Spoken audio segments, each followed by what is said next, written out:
Lincoln Riley is the discussion that we will have today on him in reference to and the series that we have been doing about should some of these coaches like Billy Napier, Sam Pittman, Dave Aranda be on the hot seat. Today we go to Lincoln. Joe, I got to admit, I'll let you go first on this. I don't even know. Is it really worth the conversation? I think it is. On the hot seat? Okay. Tell me why. When I say that he is a part of our hot seat tracker debate here, it's not so much that he's going to get fired at the end of the season. He is not going to be high up on the scale like we had with Billy Napier. But I think it's worth bringing up here that this past offseason for him has not exactly sparked a lot of confidence in me to feel like this thing is turning in the right direction. There has been regression in multiple areas that need to be paid attention to.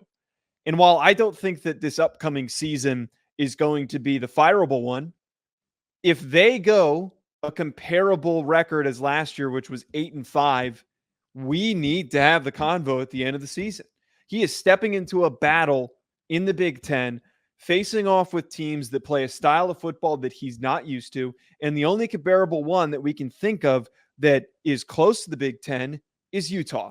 And Utah has dicked down USC over the past 2 years since Lincoln Riley has gotten there. His inability to make teams play at a physical level and go punch for punch with opponents, it's reprehensible. It's terrible. It's pathetic.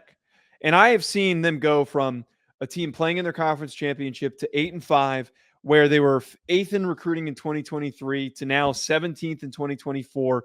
They're getting beaten out on all the top recruits in the state. They are not trending in a positive direction. But I feel why we have to talk about this is everybody wants to give a guy like this the benefit of the doubt because it's Lincoln Riley. I have heard only negative things about him from people in Oklahoma circles. I do not feel good about the direction that this thing is going in.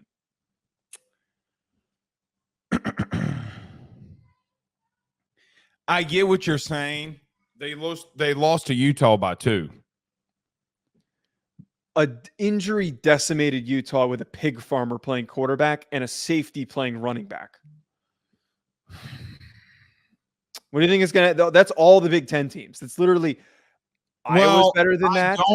I don't disagree that right now, at least on paper, it looks like that they cannot compete in some areas. However, they did go into the portal and bring in 2 big-time defensive linemen. I don't think anybody and their mama is talking enough about Nate Clifton from Vandy, who, Joe, look, I've seen up close and personal, brother. Is not a joke. Could have stayed in the SEC, dominated at times in the SEC. Didn't get the numbers, okay, but every time that I would break down LSU film, Nate Clifton, if they played Vandy, like Georgia did, okay, he dominated. So all I am saying is I understand what you're saying, okay, with Lincoln. I just don't know if I can go there with him yet. And let me tell you why. Nick Saban, when he got to LSU, his second year, okay, yeah, they were a little bit better, okay, in a rebuild type of situation, but then they had success and then took a step back before they won their national title in 2003. Kirby Smart had some of those same issues. Now, he got to a national championship in year 2, but then some regression went on after that. I just think that there's got to be some grace for guys in a year 2 of a rebuild, because you say year 1, you get it all done. Year 2 is what it's supposed to be. And then year 3. Saban is the person who started the year 3 thing, right? Like 1,000%, because after Saban did that at LSU and he did it at Bama, everybody said, you have 3 years to turn this thing around. And not everything is created equally. Bringing in a new DC is a big deal. Joe, UCLA defensively was pretty freaking good. They were top 5 in a lot of statistical categories. Yeah. I'm going to make a bold prediction here. I know that Caleb Williams is probably going to be the first overall pick. I understand that. I don't know if Miller Moss is not better for this system and running Lincoln's system instead of an improvising kind of guy like Caleb Williams was. I do think that Caleb put them in a lot of bad situations throughout the year that we don't even much talk about. I can't go there with him yet. Now that he's turned over at DC, Alex Grinch is no longer with him. You bring in a really good coach. You got some pieces in the portal. I know, again, on paper, it does not look good. I'm just not going to write him off yet. I understand what you're saying, but we have a perfect example to look at here with Oklahoma. Mario The Cristobal. the team that he just left. He just left Oklahoma. All those kids hopped in the portal. They all left. The roster was so bad that Brent Venables looked terrible in the first year. Everybody was clowning on Oklahoma and the fact that USC was the profiter in this situation, and they're the ones winning in this relationship after the first year. But I have seen massive steps forward from Oklahoma, from Brent Venables in recruiting, in roster development. They're putting plenty of guys out into the NFL. And more importantly, they're recruiting the quarterback position very well. They're recruiting defensive line and edge very well, like he did when he was at Clemson.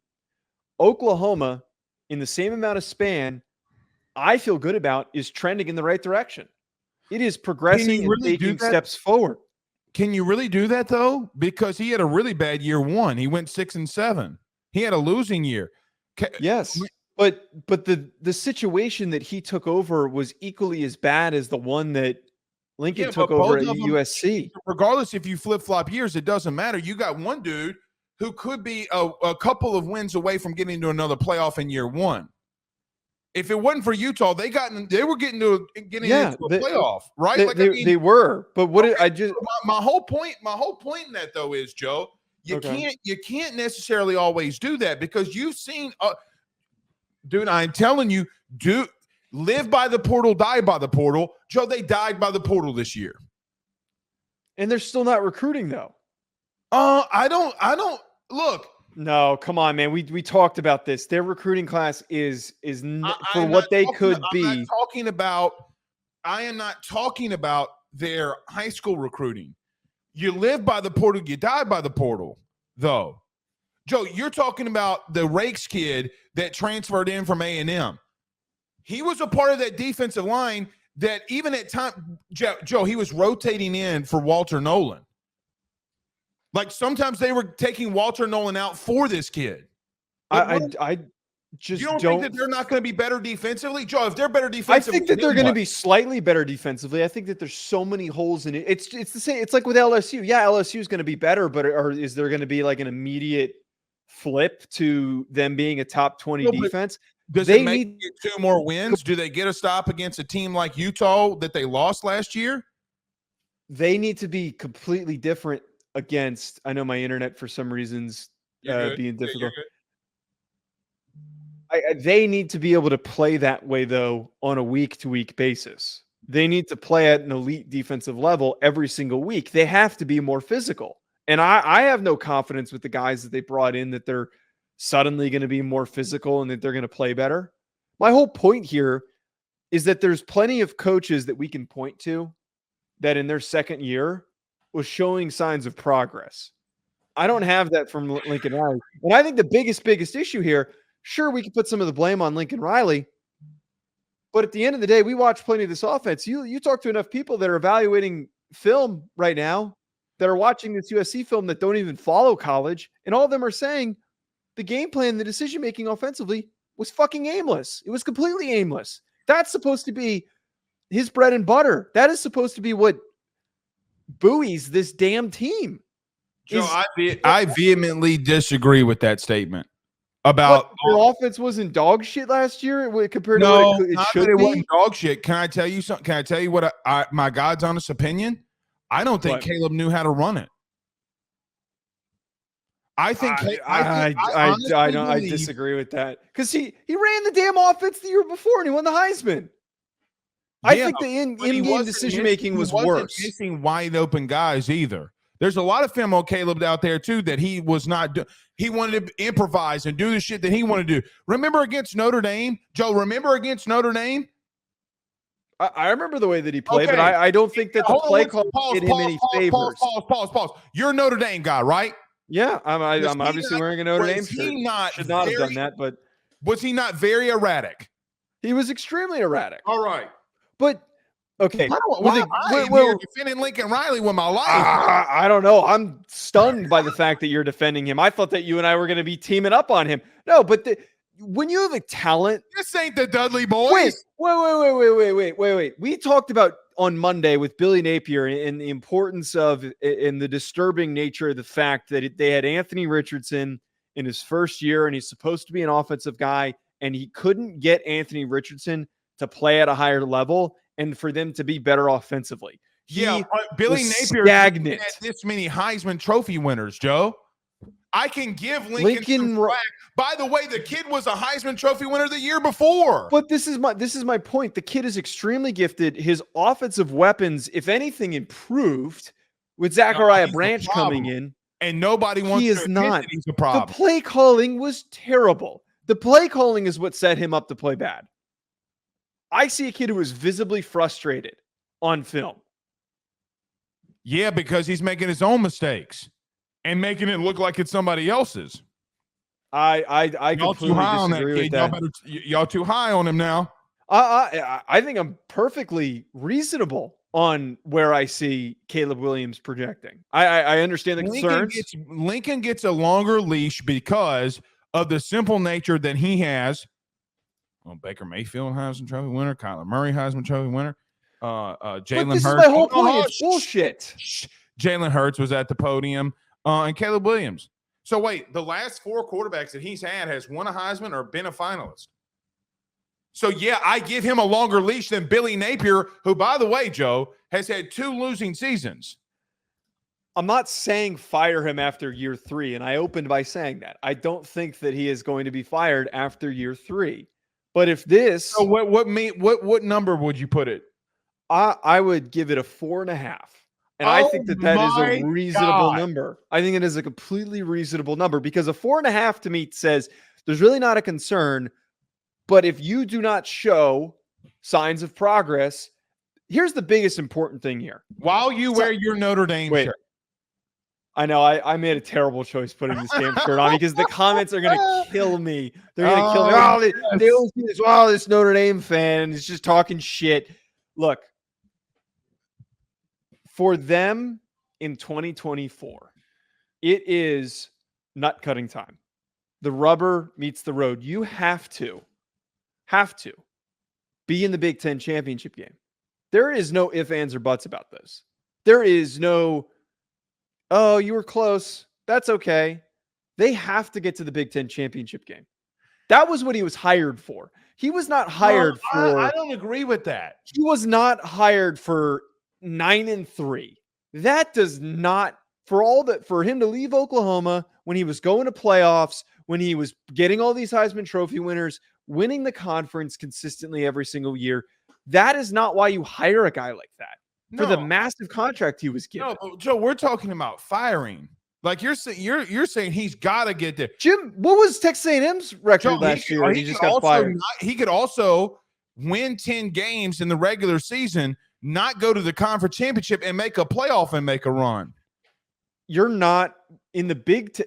This is something that I think is getting. You don't think that 3 or 4 Big Ten teams are going to make it? This is something that I think is getting very overlooked in the expanded playoff, the expanded conferences. The Big Ten and the SEC, there are not going to be that many teams that have 10 wins. It's going to be really hard to get 10 wins. It's going to be a lot harder. But my whole point is that I don't think it's realistic if they're not in the conference championship game or at least close for them to end up in the playoff. Joe, they're going to be the new Penn State. And that's what you hired Lincoln Riley for? That's what you hired him for? A national championship winning program. That's what you hired him for. Here's the issue. I'm not disagreeing with you on that. I'm disagreeing with you on, if he should even be on this meter right now. Now, Joe, what did I say before the show started? I literally prepared everybody for this. But Andrew sends us a $499 super chat. Says, you just compared Saban to Lincoln Riley. No D. Riley. Didn't I prepare everybody for this statement? Didn't I say I'm going to compare him to somebody, but he's clearly not him. I can't take anything you say seriously now. Andrew, what I'm saying here is, Joe, do you get what I'm saying there? Like, we give him time. We got to give him time. Well, Saban made the 3-year rule. And I don't think that's a fair comparison to always look at coaches with. Because if you would have had the 3-year rule, before NIL Dabo appeared, right? I mean, it took Kirby a little while to get that first natty. I mean, it took him in year 5, Joe. He was in year 5. Yeah, but I get what, don't Kirby wasn't. Georgia had been out of the national championship conversation for decades. Kirby Smart was not hired. That's not true. That's not true. Joe, they played in more SEC championship games than anybody in the conference. They were relevant in getting there. Joe, there were multiple years. Remember when Aaron Murray, he completed a pass at the goal line? They're legitimately an Aaron Murray pass away from making it to a national title game. But there's a difference between what Kirby did in his first 3 years and what Lincoln Riley did, because every single year, though, there has been signs of progress, signs of progression. I see nothing but issues in the first 2 years. This whole no attention defense thing, I understand that you just hired D'Anton Lynn, and I think that he is a phenomenal defensive coordinator. I actually think he's going to probably end up in the NFL and end up being an amazing defensive coordinator in the NFL in short time. But I think that the entire identity of this team is soft, and I've said that it is soft. It is not a team that is built. It is built like a Big 12 team. It is not a team that is built to have to face off with, and this is their schedule in 2024, Michigan, Penn State, Washington, UCLA, and Notre Dame are the most difficult games on their schedule. Those are not surefire, guaranteed, locked wins for them. He's got to win 2 of them. I think success for him is 9-3 this year. 10-2. I think that's okay. Well, 10-2 obviously is a great year, and he gets to the playoff, and it's a great season. But right. I'm just not gonna write him off just yet. All right, I can't do it.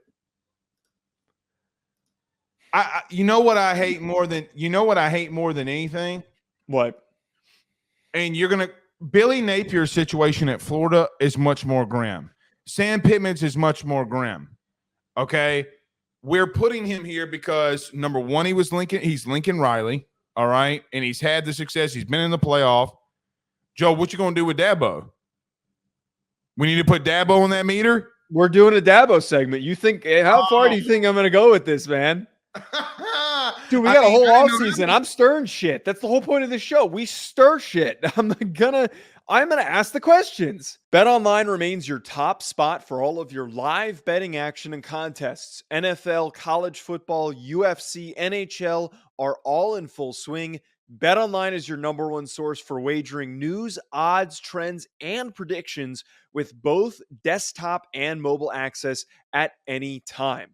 Head to BetOnline today and use promo code BELIEVE, that's BLEAV, for 50% off your first deposit. That is a 50% welcome bonus. BetOnline, where the game starts.